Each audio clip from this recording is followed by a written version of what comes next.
This is Real News Media TV, coverage you can trust. Please like, share, subscribe, and hit the notification bell. Select all for daily news updates.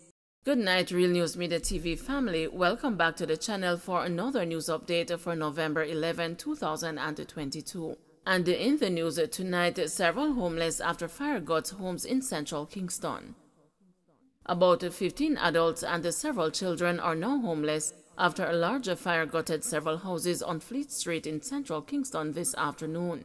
The blaze, which destroyed about 6 homes, started sometime after midday. Police Inspector Hugh Call Francis, who is attached to the Central Police Station, told the news that the origin of the fire is unknown at this time. Units from Halfway Tree, Rollington Town, York Park, and the Trenchtown Fire Station responded to the blaze. Rashane Patterson charged with murder of Slickiana. Rashane Patterson has been charged with the murder of social media influencer Anika Slickiana Townsend. Senior Superintendent Vernon Ellis, head of the St. James Police, said Mr. Patterson was charged following a ruling from the Office of the Director of Public Prosecutions. In addition, 47-year-old security guard Rohan Rose, otherwise called Early B, has been charged with misprision of felony. The body of 35-year-old Anika Townsend, who was from Waterloo Road in St. Andrew, was found in the area in Reading, St. James on October 21. A post-mortem later concluded that she was strangled. Tropical wave to bring weekend showers. An induced trough across the Western Caribbean will bring showers to sections of the island over the weekend. There will be isolated showers mainly across southern parishes throughout Friday, with an increase in rainfall over the next 24 hours. According to the Meteorological Service of Jamaica, the trough, coupled with a tropical wave, is expected to move across the island on Saturday afternoon, bringing showers and thunderstorms mainly across the south central and eastern parishes. Partly cloudy conditions with morning showers mainly across northern parishes, and afternoon showers and isolated thunderstorms mainly across southwestern parishes are expected Sunday through Monday. Schools in Zozos to benefit from intervention program. Schools within the 7 zones of special operations are to benefit from an intervention program to counter the effects of ongoing violence. Minister of Education and Youth Favour Williams says the 34 schools have to contend with a number of factors which affect the operations of the institutions as well as the learning outcomes of students. While these schools are absolutely critical to providing opportunities to the most vulnerable students, Minister Williams noted that they are faced with constant and persistent violence, minimal support from communities, low attendance, and high attrition. She said the 3 areas of focus of the intervention strategy will be behavior, attendance, and the literacy of students. Measures are being implemented to counter the issues students face, which contribute to them acting out and replaying the violent actions they have witnessed or have been victims of. We know that schools have to contend with constant and persistent violence, minimal support from communities, low attendance, and high attrition. At the same time, these schools are absolutely critical to providing opportunity to our most vulnerable students in the 7 declared zones of special operations. The framework includes first-year interventions such as sports, music, and art for all students. The second tier of interventions addresses children already exhibiting behavioral problems. Second-tier interventions include guidance and counseling, referral to wraparound support services, ongoing engagement of family, and safe, structured after-school activities. All these activities should be supported by the school psychosocial plans, which need to be strengthened and monitored.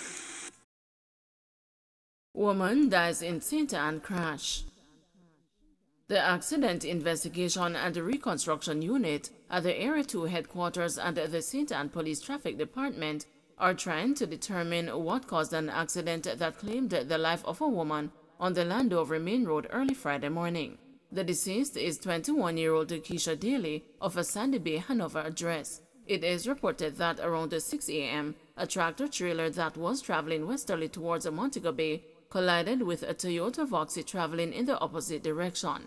Miss Daly was thrown from the Toyota Voxy on impact. She was pronounced dead at hospital, while the driver of the Voxy was hospitalized in serious condition. The driver of the trailer was unharmed. Customs seeking to clamp down on illegal guns entering Jamaica. The Jamaica Customs Agency has launched an initiative to clamp down on the number of illegal guns making their way into the island. The agency is embarking on a public education campaign dubbed Tell Us, which calls for Jamaicans at home and abroad to report suspicious or criminal activities in customs-controlled areas. Commissioner of Customs Velma Ricketts Walker says it is important that all stakeholders are engaged in the fight against illegal guns and ammunition to reduce criminal activities. Reduce criminal activities, and it is to also provide information, intelligence gathering from various public sources so that they are able to be a part of this. Because it's like a call to action to get everyone involved, because security of this country is about all of us. And so we are making it inclusive and say, all you need to do, if you have the information, tell us. We have been doing greater screening, greater physical inspection, utilizing greater advanced risk management in the determination of how shipments are inspected, not just shipment, but also passengers, because we want to ensure that we deter any illicit item, any contraband, any illegal guns from coming into our country. Speeding linked to fatal crash involving JDF soldiers. The Public Safety and the Traffic Enforcement Branch says speeding was a factor in Friday morning's fatal car crash on Old Hope Road, St. Andrew, in which 2 soldiers were killed and 2 injured. The 2 injured soldiers are hospitalized, with 1 said to be in critical condition. Assistant Superintendent Della Lewis, who is in charge of accident investigation and reconstruction at the PSTEB, said the driver failed to negotiate the corner in the vicinity of Waterfalls restaurant and crashed into a perimeter wall. And as a result, the vehicle hit straight and collided into a perimeter wall. From the extent of the damage, it is evident that some level of speed was involved, and based on the absence of certain critical evidence on the road surface in terms of braking or tire yaw marks and scuff marks, such like that, it is evidence from the initial stage that there was not much reaction that had taken place in terms of trying to maneuver around a curve or to make some adjustment as it relates to the speed at which the vehicle was traveling. The investigation is at a critical stage now. Right here in my hand is the damage event data recorder, which we call the black box. So I'm going to spend some time to analyze whatever data I can get from it as to identify, what sort of activity the vehicle was engaging at the time of the crash. Don't forget to like, share, subscribe, and hit the notification bell. Select all for daily news updates.